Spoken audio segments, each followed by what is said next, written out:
கர்த்தருக்கு ஸ்தோத்திரம். இந்த நாள் தேன் துளி நிகழ்ச்சியிலே உங்களை நான் மீண்டும் சந்திப்பதில் அதிக மகிழ்ச்சி அடைகிறேன். இந்த நாள் உங்களுக்கு ஆசீர்வாதமான ஒரு நாளாக இருக்கும் என்று நான் விசுவாசிக்கிறேன்.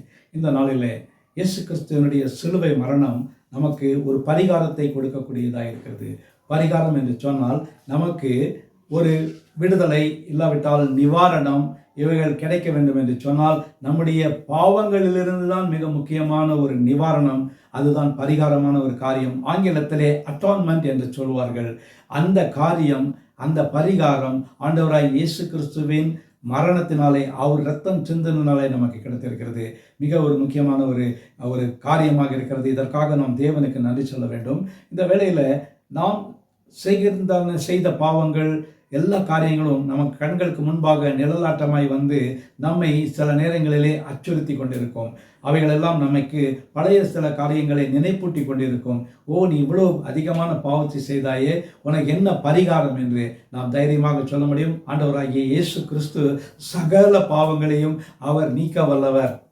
அவர் பாவங்களை நீக்கி சுத்திகரிக்க வல்லவர் என்று வசனத்தில் யோவான் 1 அதிகாரத்தில் 1 யோவான் 1:9 நாம் பார்க்கிறோம். இந்த வேளையில் கூட விசேஷமாக ஒரு சம்பவத்தை நான் உங்களுக்கு சொல்ல விரும்புகிறேன். அது என்னவென்று சொன்னால், ஒரு தகப்பன், அவனுக்கு ஒரு மகன் இருந்தான். அந்த நேரத்தில் அவர் கிறிஸ்தவ தகப்பனாக இருந்ததுனாலே அந்த மகனுக்கு ஒரு ஆலோசனை சொல்லுகிறார். அது என்னவென்று சொன்னால், தம்பி, நீ ஒவ்வொரு தடவையும் ஒரு தவறு செய்கின்ற வேளையில் உன்னுடைய கையில் ஒரு ஆணிகள் இருக்கிறது. அந்த ஆணியை இந்த தோட்டத்தில் உள்ளதான இந்த மரத்தில் நீ அடிக்க வேண்டும் என்று சொல்லுவார். அவனுடைய கையில் கொத்தாக கொஞ்சம் ஆணிகளை கொடுத்தார். அந்த ஆணிகளை அவன் பெற்றுக்கொண்டு ஒவ்வொரு நாளும் தன்னுடைய பாவங்கள், சின்ன சின்ன தவறுகள், களவுகள், திருடுகள், மற்ற காரியங்கள் எல்லாம் அவன் சின்ன பையனாக இருக்கும்போது செய்த காரியங்களிலே அவனுக்கு ஒவ்வொன்றாக ஆணி அடிப்பான். அந்த மரத்தில் போயிட்டு கொஞ்ச நாள் ஆச்சு. தன்னுடைய கையில் அந்த ஆணிகள் எல்லாம் கடந்து போய்விட்டது.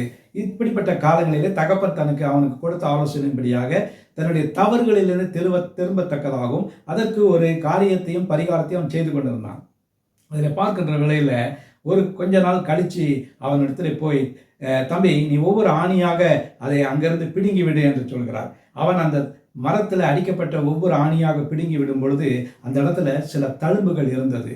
அந்த தழும்புகளை என்ன செய்வதுன்னு அவன் திகைத்து கொண்டிருக்கும் பொழுது தகப்பனார் போய் ஒரு களிம்பு, இல்லாவிட்டால் நம்முடைய தச்சு வேலைகளை சொல்வார்கள் மக்கு என்று, அந்த மக்கை எடுத்து பூசி அந்த இடத்துல ஆணி அடித்து அந்த தடயமே இல்லாத அளவுக்கு அந்த இடங்கள் மாற்றப்பட்டு போய்விட்டது. ஆகவே அவன் அடித்ததான தவறுகளுக்காக அடிக்கப்பட்டதான அந்த ஒவ்வொரு காரியங்களும், ஆணி அடிக்கப்பட்ட இடங்களும் மறைந்து போய்விட்டது. அவனுக்கு பையனுக்கு அப்பாவை பார்த்து, அப்பா ரொம்ப சந்தோஷமாக இருக்கிறதுன்னு சொன்னான். அதுதான் நம்முடைய ஆண்டவராய் இயேசு கிறிஸ்து கூட நாம் செய்த எல்லா தவறுகளையும் தம்முடைய விலையேறு பெற்ற இரத்தத்தினாலே பரிகாரம் பண்ணி நமக்காக ஒரு பெரிய ஆச்சரியமான ஒரு விடுதலையை கொடுத்திருக்கிறார். அவருடைய தழும்புகளால் நாம் குணமானோம் என்று பார்க்கிறோம். அந்த தழும்புகளிலே எந்த விதமான ஒரு காரியமும் காணப்பட முடியாதபடிக்கு முழுவதும் தம்முடைய காயங்களினாலும் தம்முடைய இரத்தத்தினாலும் முழுவதுமாக நம்முடைய பாவத்தை மாற்றி போட்டார் என்று பார்க்கிறோம்.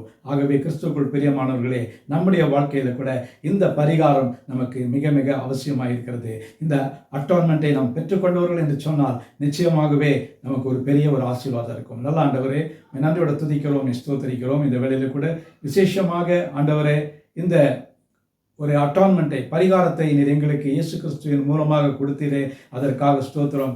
ஆண்டவரே, இந்த வேளையில் ஆண்டவரே, நீர் எங்களுக்கு கொடுத்த எல்லா சந்தோஷத்துக்காக, சமாதானத்துக்காக ஸ்தோத்திரம். ஆண்டவரே, எல்லா தழும்புகளும் நீங்கி போனதற்காக ஸ்தோத்திரம். ஆண்டவரே, ஆசீர்வதிங்க. மீட்பர் இயேசுவின் நாமத்தில் ஜெபிக்கிறேன் நல்ல பிதாவே. ஆமேன், ஆமேன். கர்த்தர் உங்களை ஆசீர்வதிப்பாராக. இந்த நாள் உங்களுக்கு ஒரு ஆசீர்வாதமான நாளாக அமையட்டும்.